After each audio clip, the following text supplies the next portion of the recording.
It's that time of year again. The nights are starting to get darker, it's starting to get colder. Sometimes it's really hard to shake those seasonal blues, but fear not, I have put together a list of games that I feel will help you get through those seasonal blues, especially when you're sitting all cozy in a blanket on the sofa playing some games. So here are my recommendations and games that have helped me personally and that I think you will enjoy too.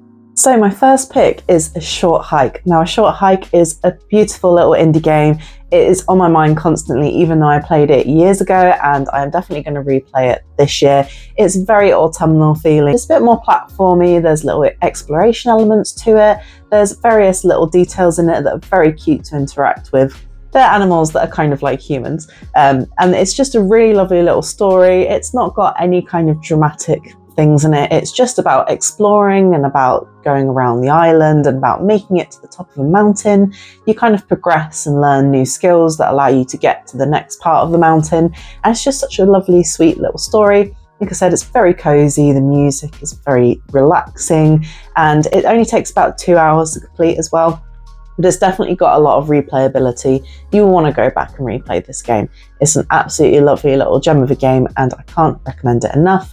It will just make you feel very wholesome and lovely inside. Next on my list, and a game that I'm currently playing and absolutely loving at the moment, is Hogwarts Legacy. Now, I am a Harry Potter fan, but I know it's not everyone's cup of tea, but hear me out. Even if you're not a big fan, it is set in the late 1800s. It doesn't really have anything to do with the Harry Potter films and series, but it is set in that universe, and I'm just absolutely loving it.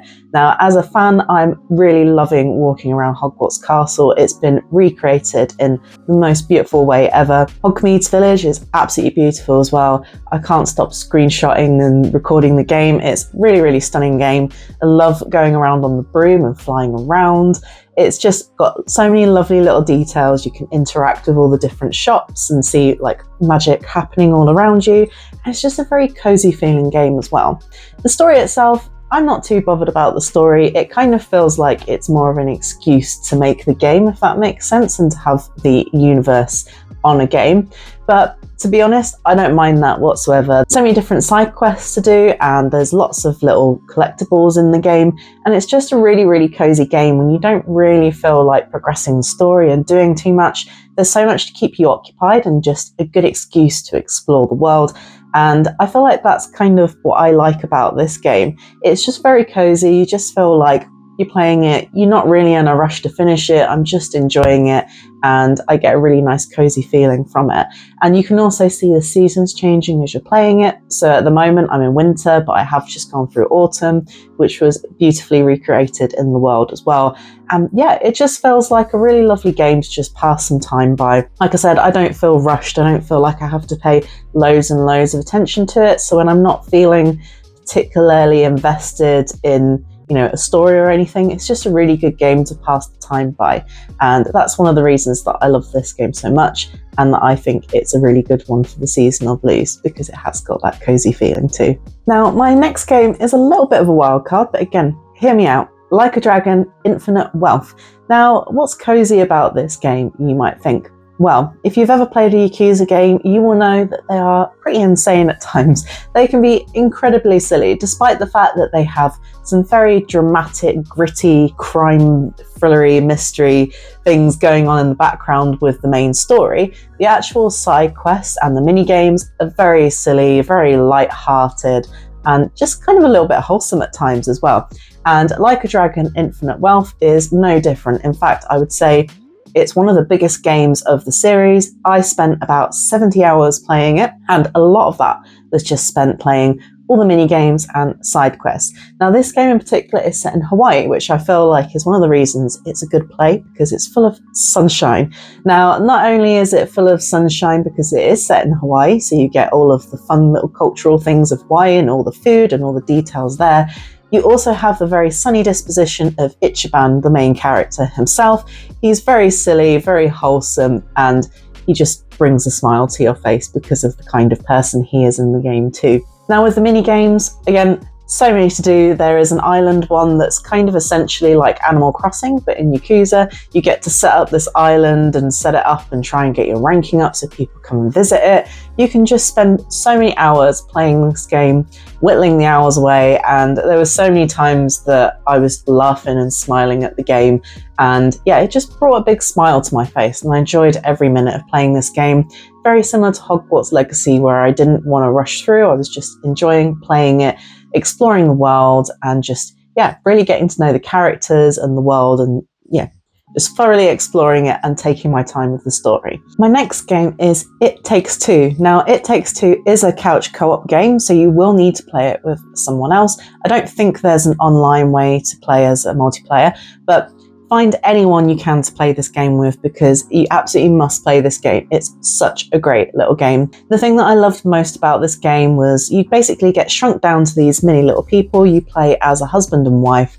You're kind of trying to work through your marriage, which sounds a little bit boring, but hear me out. Basically, you go through all of these different worlds, all of these massive worlds, and you've been shrunk down, so they're all very whimsical, like you're going through a garden and trying to find your way through, or then the little girl's bedroom, which obviously is full of toys and has a very Toy Story vibe to it. And essentially, you have to cooperate together to find a way through, and you all have your different skills, so you have to play together, you have to communicate well.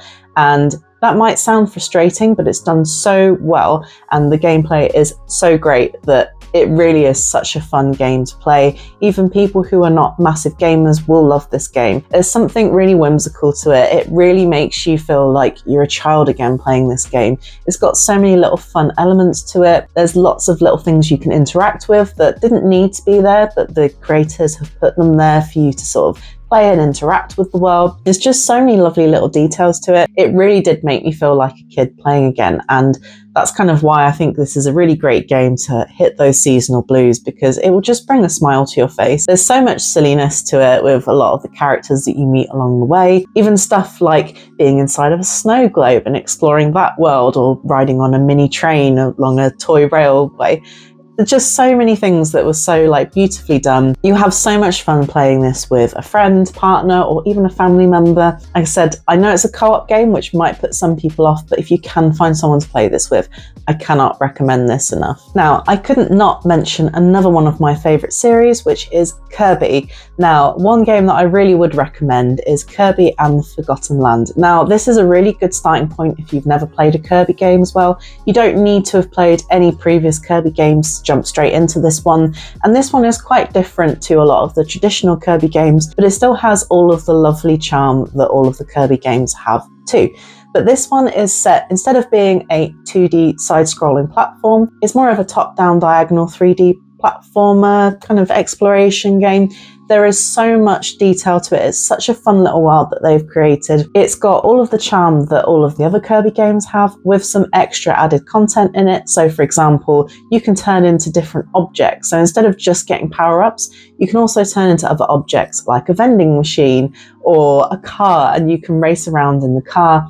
And it's so charming. I found myself smiling to myself as I was playing it. There's lots of little puzzles in it, but none of them are too difficult. There are bosses, again, they're not too difficult. It's a Nintendo game, and I just found myself smiling constantly when I was playing it. Really, really charming and silly and whimsical and colourful, and there's lots of things to explore. And then you have a home hub as well that has loads of different mini games that you can keep going back to and doing high scores on. There's lots of content in this game, even though it is a fairly short game. And again, if you are new to the Kirby series and you want to try these games out, I really do recommend this one as a starting point. It will really get you into the series, and it is just a really, really charming little game. And one of my last suggestions is going to be another very sweet little indie game, which is very similar to Short Hike but different, and that is TOEM. Now, TOEM is basically a very short black and white cartoony game.